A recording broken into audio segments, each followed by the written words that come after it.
Hopefully, I'm going to be able to transfer to a university this coming semester. I like video games. I like movies, reading. Um, I tend to focus on government, ethics, writing, history, and arts. But of course, for the sake of the presentation, I am a writing center tutor. I work 6 to 9 on Monday and Wednesday, 12 to 5 Tuesday, and 2 to 5 on Thursday.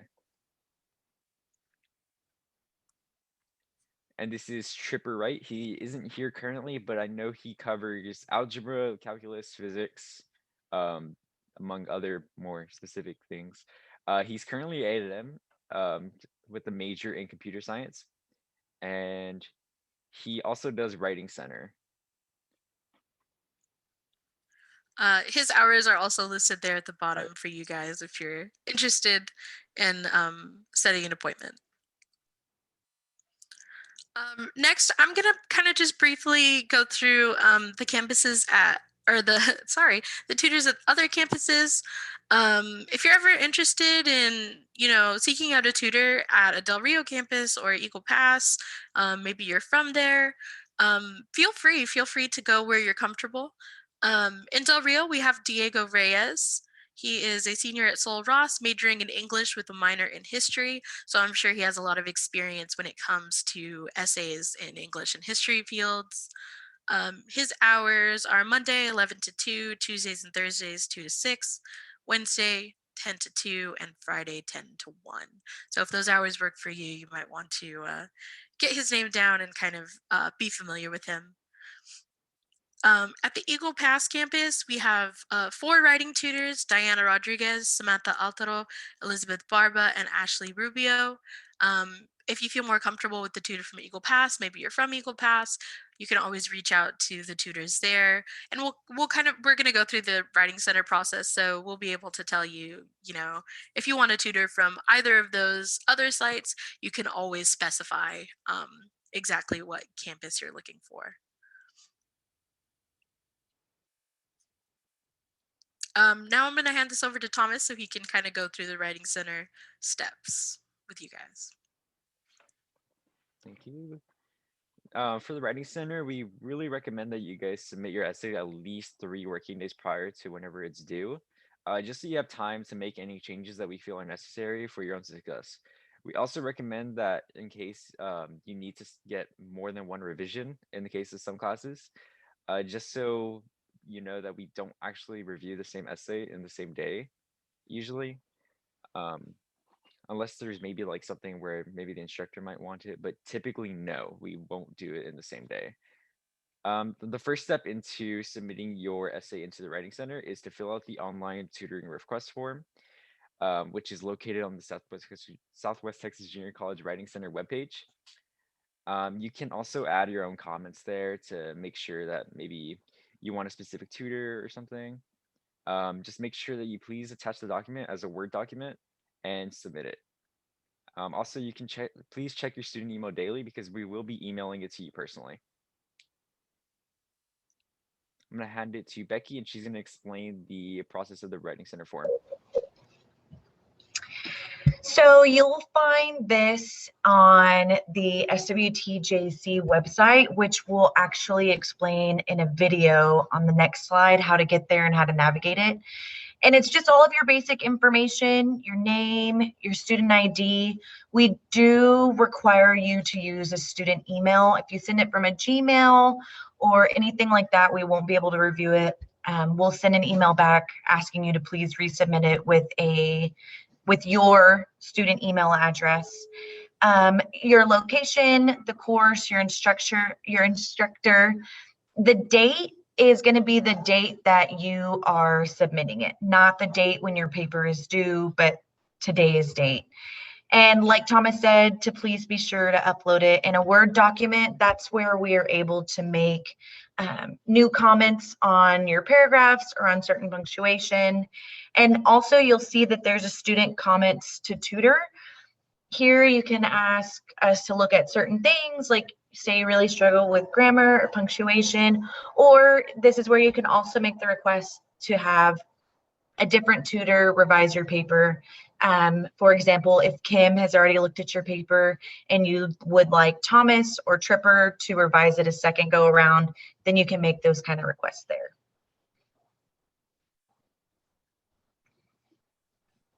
Yep, and here's that video. Kim, you'll have to press play. Oh, yes. And this is just going to be explaining how to get and submit to Writing Center. It doesn't look like the video is going to play. Yeah. This has happened a couple times before.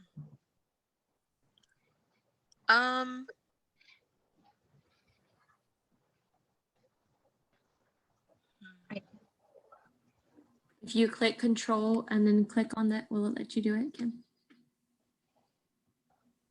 No. No. That's okay. I can explain, how to get there. I can't show you, but Kim, well, that's kind of hard. If you wanted to pull up the SWTJC website. I can go ahead and do that really quick. So I'm going to, give me a second.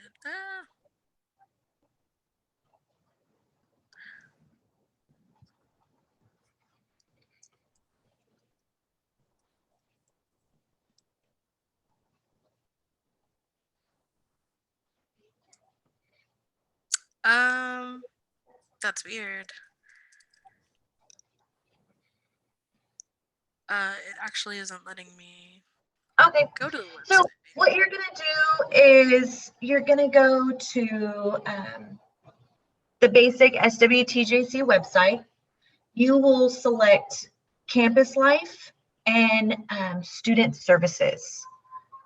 When you scroll down, you'll see two areas. You'll see Student Success Center Virtual Tutoring and Writing Center Virtual Tutoring. If you select the Student Success Virtual Tutoring, that's going to take you to a completely different area. You want to be sure to select Writing Center for essays.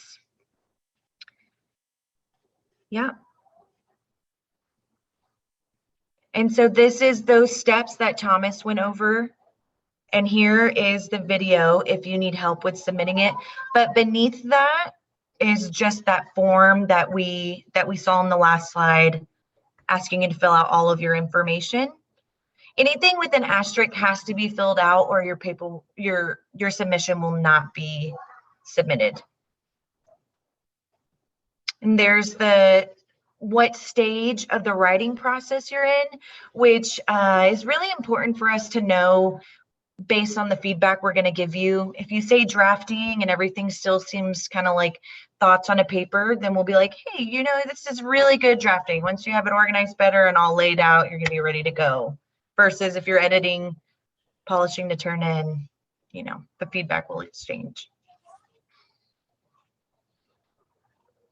Yep. Awesome. Yeah, so that's pretty much all there is to the Writing Center form. This down here with the tutor comments and tutor signatures, that's for us only, so you don't really have to worry about that. But once you've filled it all out, you can submit this to us and it'll go directly to our Writing Center and we'll be able to get back to you within 3 business days.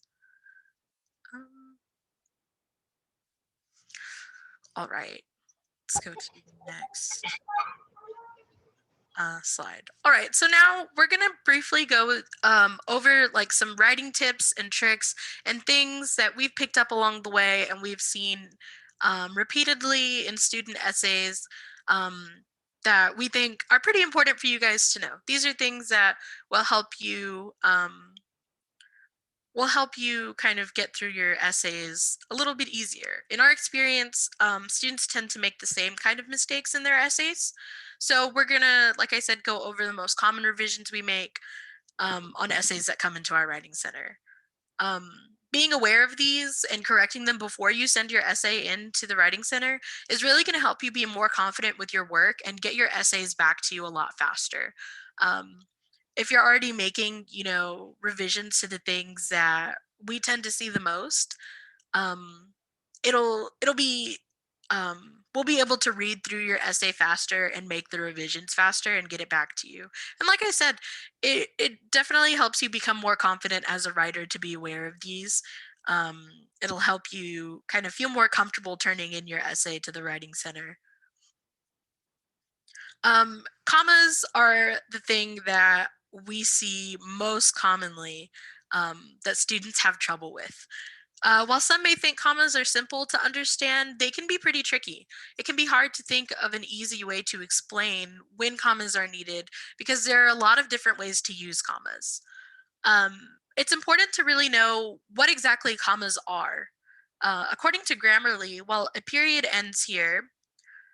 uh, while a period ends a sentence, a comma indicates a smaller break. Some writers think of a comma as a soft pause, a punctuation mark that separates words, clauses, or ideas within a sentence. Um, so while, I'm talking about commas, but I also wanted to point out this is a pretty, how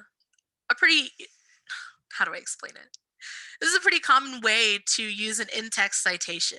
We're going to talk a little bit more about citations later on, but I kind of wanted to point that out to you guys. While we were making this PowerPoint, we were thinking of ways to show you like writing tips and kind of incorporate them into our own PowerPoint.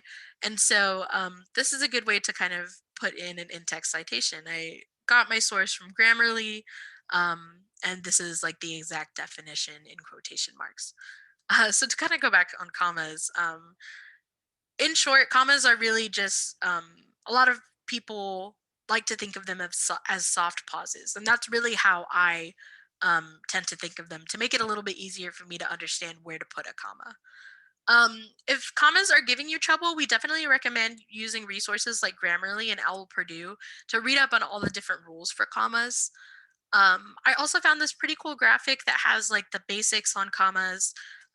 It gives you purposes for commas and then examples. So I'm going to read through them pretty briefly. Um, you use a comma after an expression. An example would be most certainly, comma, you can borrow my pencil. Um, you can add a comma when a participle phrase is used. Walking slowly, I could see the beautiful flowers. Include a comma when an adverb clause is used. After we eat, we should leave for our trip. Use a comma to separate parts of a date. Tuesday, May 2nd, 2012 was when I graduated. Add a comma when two separate sentences are combined. We purchased some cheese and we purchased some fruit. Use a comma to set off quoted words. I think it's a great idea, said Clark. So those are the pretty basic ways, pretty basic uses of commas, but they're the ones that we see people miss the most. Um,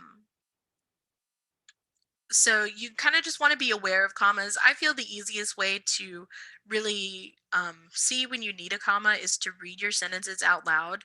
And normally you can really tell when there's already a natural pause in the sentence, and that's where I would consider putting a comma. Um, like I said, you want to use resources like Grammarly and Owl Purdue to read up on comma use and things like that. And you guys will have access to this PowerPoint. I believe that we're going to be able to send it out or maybe post it somewhere. And in this PowerPoint, I went ahead and put links to where you can read up on commas on these specific websites. So Grammarly, I have a link here. Let me see if I can open it. Oh, I can. Awesome. So this is Grammarly. This is one of my favorite websites to use ever as far as getting resources for writing. And as you can see here, they have a whole blog article talking about what commas are, rules for comma uses, different examples. So if commas are something you struggle with, I definitely recommend giving a read, giving one of these articles a read, because you'll really be able to get a better understanding, I feel, afterwards. It definitely gave me a better understanding because even I tend to struggle with commas. Um, so it's a very interesting article to read that will give you a lot of information. And the same is here with Owl Purdue. There's another article here that has it talks more about commas and rules for commas and things like that. So if you're ever struggling, definitely take advantage of these resources because they have a lot of information out there for you guys. Next, I want to talk about contractions. One of the most important rules for a formal paper is to avoid using contractions. Most of your instructors are really not going to want to see contractions. They're going to want you to stay away from them. So you want to make sure to go through your paper once you've finished writing it and take out all of the contractions that you find. The definition for contraction, I guess I should go over that. Contractions are really defined as a shortened form of a word or a group of words that omits certain letters or sounds. Here I found a pretty good graphic that has examples of common contractions to keep an eye out for. Aren't, I'm, that's, can't, I've, there's, didn't, isn't, we're, don't, let's, what's, he'll, she'll, you'll. So you never want to use a contraction. You want to keep an eye out for them and always write out the full phrase or the full word, because teachers really, really are very picky about these. So this is the first thing that we're going to point out. If we see contractions in your paper, I know that when I see one, I go ahead and go through and I find all of them and I always highlight them, usually like in the same color, and I'll just let you know on the first one, don't use contractions, make sure to change all of them.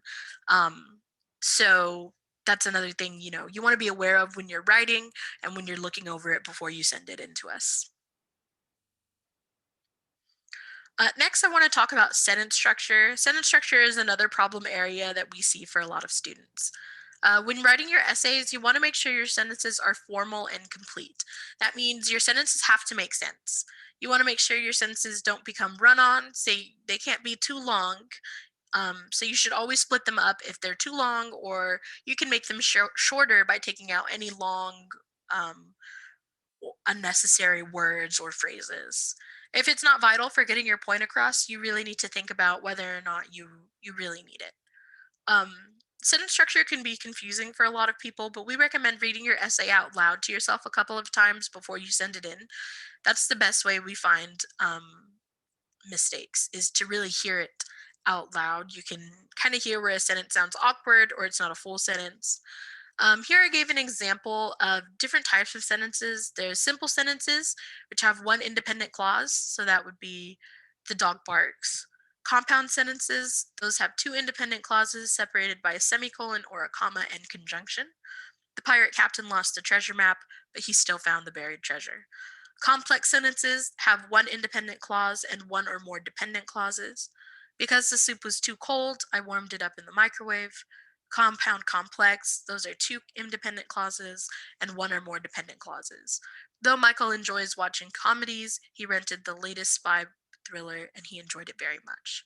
So you really, really want to pay attention to your sentence structure when you're writing your essays. You don't want to start sentences with and or but or any phrases like that. You want to make sure that if you were to pull that sentence out of the essay and just read that sentence alone, does that sentence make sense? Are you able to understand that sentence without the context of the sentences that surround it? You really want to make sure that each of your sentences is independent and makes sense on its own. That's a very, very common mistake we tend to see. Next, I'm going to go ahead and hand this off to Becky to talk about her most common mistakes that she sees. The most common mistakes that I see are definitely run-on sentences. And this is when you don't mark your sentence with punctuation. So run-on sentences are a problem because they cause the reader to have difficulty with understanding what you're trying to say and differentiating where one sentence is versus where the next sentence begins. And to fix a run-on sentence, you need to add in a comma, period, exclamation point, question mark, anything like that. And a good way when you're wanting to keep a sentence combined, but it's too long, is to think of commas as taking a breath in the middle of your sentence. So we have this cute little graph over here. So separate sentences. Using proper end marks to turn a run-on into two or more complete sentences. So here's an example of that. It took a long time to get to the beach. My sister and I were thrilled to see the blue skies and giant waves. A fix would be, it took a long time to get to the beach, period. My sister and I were thrilled to see the blue skies and giant waves. And then here, when you want to combine the sentences, like I said, you use a comma and conjunction like and, or, and, but to combine the sentences. Run on would be, we loved looking at the scenery. We loved watching the dolphins surface. Fix would be, we loved looking at the scenery and watching the dolphins surface.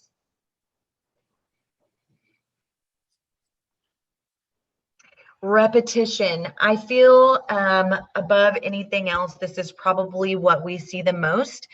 A lot of the time it's going to be in your drafting, revising, editing period when you are still working on organizing your thoughts and you're trying to meet a word count, or if you haven't looked back at your outline and you are mentioning something more than once, or taking a sentence that you've already written and repeating the same information in a different way. It happens to all of us.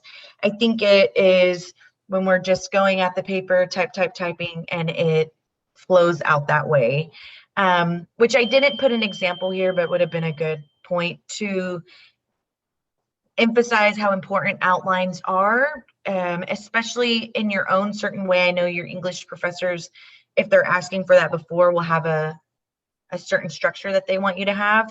I find it's a good practice, even if they're not asking you for an outline, just jotting something down, like in my first paragraph, my thesis statement, these two things I'm going to say about this.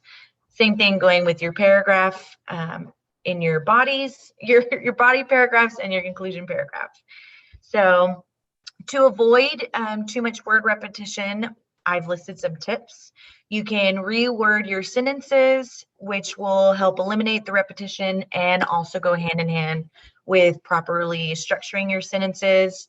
Using a thesaurus, if you find yourself using the same word over and over and you can't quite figure out what you're trying to say or how else you want it to sound, I find using the same word more than once in a single sentence or in multiple sentences that are either before or after it bogs down the reading process. And if you're using Microsoft Word, you can literally right click on the word that you are finding yourself repeating a lot, and there's a synonym feature and it'll replace it for you right there. You want to be too sure that if you're using that, you're not using something that is really obscure and doesn't go hand in hand with your paper or your natural language. If you feel like when you're reading that aloud that it doesn't sound like something you would say, I would eliminate it and use something different. And then also going back to that and what I just said, reading your paper aloud. I find that if you do submit an essay to the Writing Center, that probably all of us are going to say, be sure to read your paper aloud, be sure to check your rubric. Yeah, definitely. That's a big tip that we really hammer in with you guys. Always read your paper out loud because it really helps you hear your mistakes. Next, we're going to go ahead and pass this off to Thomas so he can talk about the things he finds. So one of the things I find most often whenever reviewing essays is a lack of specific or a lack of concise writing. So we usually see like pretty simple sentences. Probably not this simple. He drove the car. She won the award. I like the animals. But whenever you're writing an essay, you want to try to be as specific as possible in order to make it interesting, but also stay away from it being too lengthy. So an example of a sentence that we can improve is she won an Oscar in 2019. If you're writing an essay about Renee Zellweger, for example, I think of film because that's what I'm interested in. You can revise that to Renee Zellweger won the Oscar for Best Actress in 2019 for her role in the Judy Garland biopic Judy. And that's a really good way to maybe just sort of spice it up. So it's a little bit more specific. It brings in multiple subjects, so it's a bit more complex. But at the same time, it's kind of a double-edged sword. You have to kind of watch yourself to make sure that you aren't being too lengthy. Stay away from filler words, I think, is probably the best suggestion I can give you. Something like in order to is one that I had to break away from myself. You can really simplify in order to simply to, at least in most contexts. So typically, the rule for filler words is to gauge your sentence and see if do I really need this word? Does it actually contribute everything? Maybe make sure that every single word that you're putting into your sentence actually has its role. it has its time, it has its place, and it actually is bringing something to the sentence. So the example college was because it was inexpensive in price. And I think whenever you're writing and you're just kind of getting thoughts onto your paper, this is something that you might actually do yourself. So you can, for example, remove the reason why, because, and then remove or price or inexpensive. Okay. And then the last thing I want to talk about is self-efficacy, which I think is really important right now of all times. In my opinion, the biggest step into writing your essay is just sitting down to write it. It's really important to manage your time and to make time for writing essays. Now, what efficacy is it's the belief in oneself to manage your own time and actions. Uh, in college, especially if you're just starting off, it's really important so you can succeed. Especially if you're transitioning from high school and maybe you're not too familiar with college, maybe you haven't taken any dual credit or you haven't taken any more rigorous courses. I think that beginning by managing your time is something that you'll end up finding is going to be beneficial to you in the long run, um, and maybe just in your lifetime as well. I recommend taking notes. I used to have like a whiteboard above my desk that basically said like, okay, do this essay, do this midterm, do this like application, whatever. I recommend doing that. Or if you can't really, if you don't have a whiteboard, you can always just do like a journal or something, or you can set reminders on your computer, your phone. I think there's a lot of ways to make sure that you're staying on track and that you're staying on task. Awesome. Thank you, Thomas. Mhm. Um, Lastly, we kind of just want to talk very briefly about the online writing resources that are available to you guys. These are some of our favorite resources that can help you write your essay. I've already talked about them, but I kind of want to go more in depth about it. So Grammarly is personally my favorite. It's a free website that you can upload your essay to get minor revisions from. They also have several blog posts to help you with grammar, punctuation, mechanics, and techniques. And they have really great writing tips for essays, creative writing, personal writing, and even professional emailing. They have a lot of really cool stuff like that. I was looking through the blog posts the other day and they had different things that were like how to write more professional emails, how to show empathy in your writing, how to reach out to somebody, like maybe somebody that's going through a hard time. It had like self-reflection journal prompts, different things like that. So it's not they don't just help as far as scholarly stuff, but they also can help you in your personal life, how to kind of interact with your space and interact with people around you and self-reflect and things like that. Again, I've added some links in here. This first link is going to be a link to their page with all of their different blog posts. And this second one is just a link to the Grammarly homepage. This is where you'll be able to see how to upload your essay to Grammarly. Um, when you upload your essays to Grammarly, it's really like being able to see a writing tutor. You upload your essay and it will open up like it's like a window and it has all of the different things that it found in your essay that could use some work. So it'll highlight repetition, it'll highlight where you need a comma, it'll highlight if your sentences are too wordy, maybe if you're using any unnecessary language, it'll give you synonyms to use. It gives you a lot of really important things that we're also going to point out. So maybe you want to run it through it before you send it to us, or maybe after you get your essay back, you want to put it through Grammarly one last time. Maybe we've revised it 2 or 3 times, but you want to put it through there one last time before turning it in just to see what kind of input they can give you. So it's really, really awesome. You can also even download, I think, an extension for Chrome, and it will automatically find those mistakes as you're writing essays, emails, really anything. It's going to find any mistake and it'll point it out to you. It'll give you like options to change.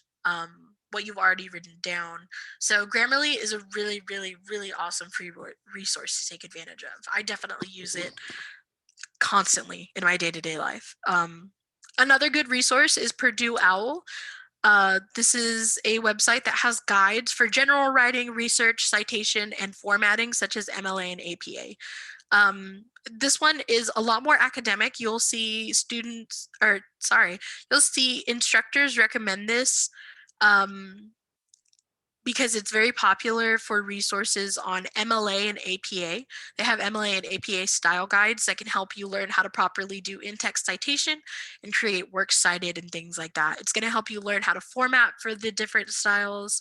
It'll help you, like I said, with citation, both in text and in works cited. It can help you learn, what the different styles require as far as format, whether or not you need a cover page, things like that. And it also gives you sample papers so you can really see all of the steps for MLA and APA written out. Like I said, those are the most popular ones, but they also have general guides for like grammar, I believe, mechanics, things like that, general writing tips. So it's a really, really, really good resource to look up on. Anytime you're writing an essay or you're having any trouble, these are the two websites you're going to kind of want to navigate to give you any information. If you just have small questions, it's good to kind of take advantage of, because it really, I feel, it really helps you through the writing process, especially Grammarly. I was looking at it the other day and they had a whole article that was like talking about how to end your papers, how to write a conclusion. And that's stuff that when we have when students, when they schedule like personal appointments with the tutor, usually for writing, that's one of the big things that they'll say is, I don't really know how to end my essay. So I also have trouble with ending essays. So, like I said, finding like articles like that are really awesome. They really help you guys.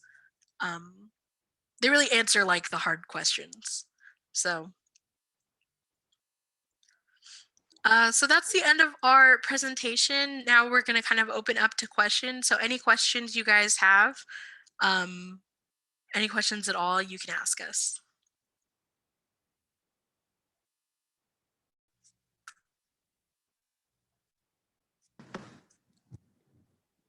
No questions. No questions. All right then. Well, if nobody has any questions, hopefully this was informative for you guys, informative into our Writing Center processes. Hopefully it answered any questions you guys have as far as turning in your essays, reaching out to us. You can reach out to us, tutors, at any time.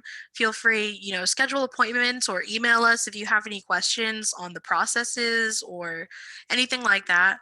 Always feel free to reach out to us. I just wanted to add that also with Grammarly, that there is an extension that you can download that will automatically connect to your Word document. Also, that it acts as a pop-out that will also help you with those edits for your paper. Yeah. Thank you guys. Thank y'all for doing this, for putting it together. Kim, Thomas, and Becky really worked hard on this. They did the whole PowerPoint. They did it all on their own. And they actually presented on their own. I was supposed to help and I got caught up trying to admit people. And so Kim went ahead and took over the PowerPoint. So I just want to give them kudos. They've really worked hard for this for y'all. So thank you guys for doing that. If nobody else has any questions, I guess we will let y'all go. Did you have a question, Francisco? No. Okay. You're waving bye. All right. Thank you guys so much for coming. Thank you. guys. Thank you for making this. Y'all.